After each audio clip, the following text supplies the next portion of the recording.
राधे राधे, जय श्री कृष्णा। मैं सीमा सिंह बड़ों को चरण स्पर्श, छोटों को प्यार और बराबर वालों को नमस्कार करती हूँ। आइए अब हम चातुर्मास के महात्म्य का 29वां अध्याय सुनते हैं। नारद मुनि कहने लगे कि हे ब्राह्मण, चातुर्मास में उत्तम यश वाली एवं शंकर पत्नी अनादि भगवती पार्वती कैसे बड़े भारी सिद्धि को प्राप्त हुई। हे भगवान, इस 12 अक्षर वाले महामंत्र का जाप कर कैसे सिद्धि को पहुंची, यह बात आप मुझे विस्तार से सुनाइए। मेरी सुनने की अपार इच्छा है। तब ब्रह्मा जी बोले कि हे नारद, चातुर्मास में विष्णु भगवान के शयन करने पर मन वचन कर्म से हरि की भक्ति में लीन तथा नियम पूर्वक व्रत करने वाली पार्वती हिमालय की चोटी पर बैठकर तपस्या करने लगी। देवता, ब्राह्मण, अग्नि, गो, पीतल और अतिथि की पूजा में तत्पर रहने लगी। इस प्रकार चातुर्मास में एकादशी के दिन भगवान शंकर के बताए हुए महामंत्र का जाप करने लगी। एक दिन शंख चक्र गदा पद्मधारी 4 भुजा वाले मुकुटधारी, जिनका मेघ के तरह श्याम रंग था, कमल जैसे नेत्र थे, करोड़ों सूर्य के समान प्रभाव वाले, गरुड़ पर स्थित प्रसन्न चित्त, त्रिलोकी व्यापक, हंसते हुए लक्ष्मी तथा कौस्तुभमणि जिनके हृदय में विराजमान है, पीतांबर धारण किए, समस्त आभूषणों की कांति से जिनका शरीर चमक रहा था, ऐसे भगवान प्रसन्न मुख वाले श्री पार्वती जी से बोले कि हे देवी, मैं तुमसे प्रसन्न हूँ, तुम्हारा कल्याण हो, अपना मनोरथ कहो। पार्वती जी कहने लगी कि हे भगवान, मुझे वेद का निर्मल ज्ञान कहिए, जिससे फिर जन्म न लेना पड़े। ऐसा पार्वती के कहने पर भगवान विष्णु कहने लगे कि यह ज्ञान तो वही सब देवों के स्वामी शंकर भगवान ही तुम्हें बताएंगे, क्योंकि वे ही भगवान शरीरों में व्यापक हैं और बाहर भी हैं। वह सारे विश्व की रचना करने वाले तथा पालन करने वाले हैं, पवित्रों को भी पवित्र करने वाले, जन्म मरण से रहित, धर्म मूर्ति तथा सब धर्मों के स्वामी वे ही हैं। यह 3 अक्षरों वाला ए उ में ही समस्त ब्रह्म रूप है। निराकार और साकार रूप होने से वे अजन्मा तथा जन्मधारी भी हैं। हे पार्वती, तुमको उस ज्ञान के देने का मुझको अधिकार नहीं, इसमें कोई संदेह नहीं। इतना कहकर विष्णु भगवान चुप हो गए। इतने में शंकर भगवान भी आश्रम में पहुंच गए। समस्त कामनाओं को देने वाले विमान में बैठकर भूतगणों के सहित वहां पर आए। उनके आने पर सब सखियों के सामने पार्वती जी ने अपने परमेश्वर शंकर भगवान की पूजा करी। भगवान शंकर कहने लगे कि श्रेष्ठ व्रत धारण करने वाली तुम पर मैं बहुत प्रसन्न हूँ। विमान में बैठकर एकांत स्थान पर चलो, मैं तुम्हें यह उत्तम ज्ञान बताऊंगा। ऐसा कहकर पार्वती जी का हाथ पकड़कर विमान में बैठा लिया। अनेक प्रकार के रत्नों से शोभित, नाना प्रकार की धातुओं वाले पर्वतों को पार करते हुए नदियां, झरने, कुंजों जहाँ कोयल कूक रही थी तथा नालों का पार करते हुए गंगा आदि नदियों को, जिसमें सुगंधित लहरें उठ रही थी, सुगंधित कमल खिले हुए थे। भगवान शंकर उसी नदी के किनारे पहुँचे, जिसके किनारे पर सुवर्ण जैसी घास खिली हुई थी। कहीं सुंदर बगुले स्वर्ण जैसी भूमि पर बैठे हुए थे। वहां पर तपस्या करते हुए ऋषियों के आश्रम को भी भगवान शंकर ने विमान के आगे बैठे हुए पार्वती जी को दिखाए। उस समय पार्वती जी ने वन के समीप 6 कृतिकाओं को देखा। स्नान करके स्वच्छ वस्त्र धारण करके सजी हुई चंद्र पत्नियां हाथ जोड़कर पार्वती जी से कहने लगी कि यह कौन पुत्र प्राप्ति के लिए आ रहा है। और वे सभी कहने लगी कि हे बड़भागन, तुझे तेरा पुत्र दिखाई दिया या नहीं।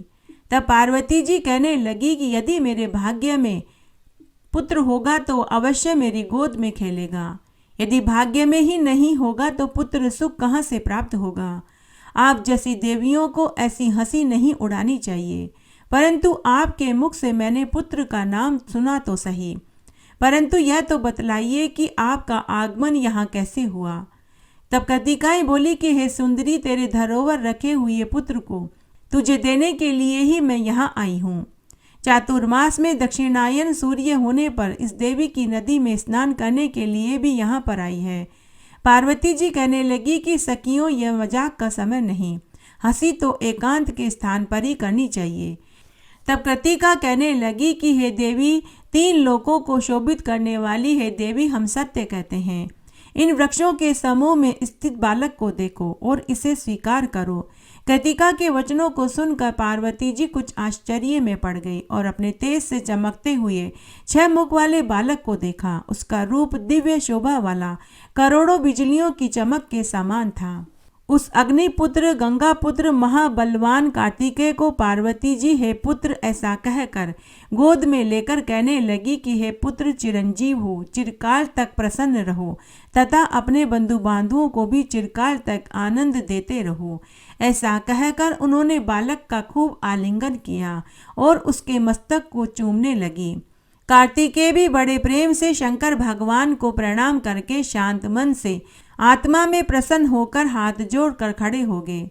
फिर वह विमान में बैठकर चल दिए और 1 लाख योजन के जम्बू द्वीप को पार करके इस द्वीप से भी दुगने क्षीर समुद्र को पार करके क्रोच द्वीप पर पहुंचे। उसके दुगने विस्तार वाला सुरोध सागर यक्ष सेवित था। इससे भी दुगने विस्तार वाले शाक द्वीप को देखा।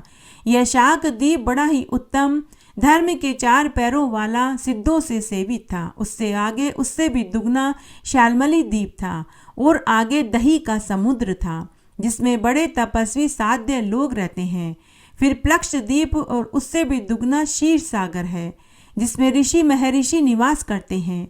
यह द्वीप बड़े दिव्य हैं। इनकी स्वर्णमयी भूमि है और पृथ्वी पर सोने चांदी का फर्श है जहाँ पर मीठे फल वाले और सब कामनाओं को देने वाले कल्प वृक्ष स्त्री पुरुषों के घर घर में विद्यमान हैं। उनके वस्त्र तथा आभूषण मनुष्यों के मन को प्रसन्न कर देते हैं। इस प्रकार भगवान शंकर आकाश मार्ग से इन द्वीपों को पार करते हुए प्लक्ष द्वीप के पास ही क्षीर सागर में स्थित श्वेत द्वीप में पहुँचे। वहाँ पर एक अत्यंत सुंदर पर्वत था जिनकी सैकड़ों चोटियों पर वृक्ष शोभायमान हो रहे थे। उसकी एक दिव्य चोटी पर भगवान शंकर ने अपना विमान टिका दिया। उस पर्वत की चोटी के वृक्ष अमृत के समान फल देते थे। सुंदर झरने बह रहे थे। मणि रत्नों से भरी हुई एक सुंदर और एकांत चोटी पर उन देवों के समान भगवान शंकर ने उमा से 12 नाम वाला अति गुप्त मंत्र का ज्ञान दिया जो ध्यान से संबंध रखता है। बड़े रहस्य वाला जो वेदों के ज्ञान से भी बढ़कर था उमा को बतलाया, जिसके साथ ही स्वामी कार्तिकेय ने भी सुना। ईश्वर बोले कि यह ओम 3 अक्षरों वाला होते हुए भी एक ही अक्षर है जो विश्व भर को पवित्र करता है और माया से भी परे है। ब्रह्मा विष्णु महेश रूप है। ज्योति कला से समस्त ब्रह्मांड से सेवित है तथा कामना रहित मुनि लोग जिसका ध्यान करते हैं। विद्याधरों से पूजित इसका ध्यान नाभि से सिर पर्यंत होता है। संपूर्ण सुखों को देने वाला यही ओंकार मैंने तुमको बतलाया है जो सब दुखों को नष्ट करने वाला है। शरीर को शुद्ध करके उस प्रणव को ये प्राणीगत ब्रह्म जानकर तथा सुखदायी और ज्ञान रूप का पद्मासन से बैठकर ज्ञान नेत्रों द्वारा ही पूजन करना चाहिए और फिर अपने मन से आंखें बंद करके आंखें जोड़कर ध्यान रूप से उस ओंकार का चिंतन करना चाहिए जो करोड़ों बिजली के समान प्रकाश वाला है, करोड़ों सूर्यों के समान प्रभा वाला है, लाखों चंद्रमाओं के समान उज्जवल है, समस्त ब्रह्मांड को प्रकाशित करता है। पुरुष रूप ओम का जो साकार और निराकार रूप वाला है, सत्य असत्य अव्यय रूप है, उसी विराट रूप का मन में ध्यान करने से मनुष्य के जीवन भर के समस्त पाप नष्ट हो जाते हैं। एक बार देवताओं की सभा में धर्म व कर्म दोनों में लड़ाई हो गई। धर्म ने कहा कि मैं बड़ा हूँ तो कर्म ने कहा कि मैं बड़ा हूँ। उस सभा में सभी देवता विद्यमान थे। उनकी लड़ाई को बढ़ते देखकर देवराज इंद्र ने उनसे उनकी लड़ाई का कारण पूछा। धर्म व कर्म दोनों ने कहा कि हे देव, आप हमें बताइए कि हम दोनों में से कौन बड़ा और कौन छोटा है। तो देवराज इंद्र ने दोनों से कहा कि आप दोनों ही बड़े हैं, लेकिन फिर भी उनकी लड़ाई नहीं रुकी। तब देवराज इंद्र ने अपने गुरु बृहस्पति से कहा कि हे गुरुवर, अब आप ही बताइए कि इनमें से कौन बड़ा और कौन छोटा है। तब गुरु बृहस्पति ने कहा कि इसका निर्णय तो विष्णु भगवान ही लेंगे। तब सभी देवता धर्म और कर्म को लेकर बैकुंठ में पहुँचे और विष्णु भगवान को पूरी बात बताई। तब विष्णु भगवान ने धर्म और कर्म दोनों को मृत्युलोक में भेज दिया कि आप दोनों मृत्युलोक को जाइए और वहां जाकर अपना अपना प्रभुत्व बताइए। 6 महीने तुम दोनों साथ साथ रहना और 6 महीने दोनों अलग अलग रहना। उसके बाद मैं बताऊंगा कि तुम दोनों में से कौन बड़ा और कौन छोटा है। तब 6 महीने तक धर्म और कर्म दोनों पृथ्वी पर साथ रहने लगे, जिससे सभी लोगों में प्रेम, दया, परोपकार का भाव बढ़ गया। सभी लोग पूजा पाठ, व्रत, उपवास, दान पुण्य करने लगे। सभी जगह भागवत, रामायण कथा होने लगी। लोग गीता पढ़ने लगे, तीर्थ यात्राएं करने लगे, कार्तिक, वैशाख, माघ मास का स्नान करने लगे, बड़ पीपल, आंकड़े, केले के पेड़ की पूजा करने लगे। जगह जगह यज्ञ हवन होने लगे। इस तरह 6 महीने बीत गए। 6 महीने के बाद धर्म और कर्म दोनों अलग अलग हो गए, जिसका यह दुष्परिणाम हुआ कि लोगों में लड़ाइयाँ, द्वेष भाव बढ़ गए। भाई भाई को मारने लगा। दान पुण्य होने बंद हो गए। लोगों में दया भाव, परोपकार समाप्त हो गया। सभी जगह अशांति का वातावरण हो गया। कोई भी व्रत उपवास नहीं करता था। कहीं भी यज्ञ हवन नहीं होते थे। न रामायण सुनी जाती थी, न पढ़ी जाती थी, न ही भागवत कथाएं होती थी। इस तरह 1 साल बीत गया। साल भर बाद धर्म, कर्म और सभी देवता बैकुंठ में विष्णु भगवान के पास पहुंचे और उनका फैसला सुनने के लिए सभी में उत्सुकता थी। सभी इंतजार कर रहे थे कि भगवान विष्णु धर्म और कर्म में से किसे बड़ा बताएंगे। तब विष्णु भगवान ने कहा कि जब धर्म और कर्म दोनों साथ होते हैं तो सभी जगह दया, परोपकार होती है। सभी जगह यज्ञ हवन, पूजा पाठ होते हैं। जहाँ पर धर्म और कर्म अलग अलग रहते हैं, वहाँ चोरी चकारी, लूट, अशांति होगी। इसलिए दोनों का होना जरूरी है, जैसे चांद और सूरज का होना जरूरी है। इसीलिए धर्म और कर्म दोनों को साथ रहना जरूरी है। बिना धर्म के कर्म अच्छे नहीं होते और बिना कर्म के धर्म संभव नहीं। ऐसा सुनते ही धर्म और कर्म दोनों खुश हो गए। भगवान विष्णु ने उन दोनों का सही सही न्याय किया। दोनों ही बड़े थे, दोनों का साथ रहना जरूरी था। इसी प्रकार एक अन्य कथा के अनुसार एक बार भाग्य और कर्म में लड़ाई हो गई कि हम में से कौन बड़ा है। तब वे अपने गुरु के पास पहुंचे तो गुरु ने उन्हें 7 दिन के लिए एक कमरे में बंद कर दिया। जिस कमरे में वे बंद थे वहां घोर अंधकार था। 2 दिन तक तो कर्म और भाग्य कमरे में भूखे प्यासे पड़े रहे, लेकिन तीसरे दिन उन्हें भूख और प्यास सताने लगी। तब भाग्य सोचने लगा कि अगर मेरे भाग्य में होगा तो मुझे अन्न जल जरूर मिलेगा, मुझे हर हाल में मिलकर ही रहेगा। इसलिए भाग्य चुपचाप बैठा रहा और कृष्ण नाम की माला का जाप करता रहा। लेकिन कर्म से भूख बर्दाश्त नहीं हुई तो वह कर्म करने लगा। वह पूरी कुटिया में अंधेरे में ही खाने का सामान ढूंढने लगा। अंधेरी कुटिया में इधर उधर टटोलते टटोलते उसे एक मटकी दिखाई दी। मटकी में उसने हाथ डाला तो उसे चने जैसी कोई चीज दिखाई दी। अब कर्म चने निकालकर खाने लगा। चने के बीच में कंकड़ जैसी कोई चीज आती तो वह उसे धर्म के पास डाल देता। इस तरह 7 दिन पूरे हो गए। 7 दिन के बाद गुरु अपने एक शिष्य के साथ उसी कुटिया में पहुंचे।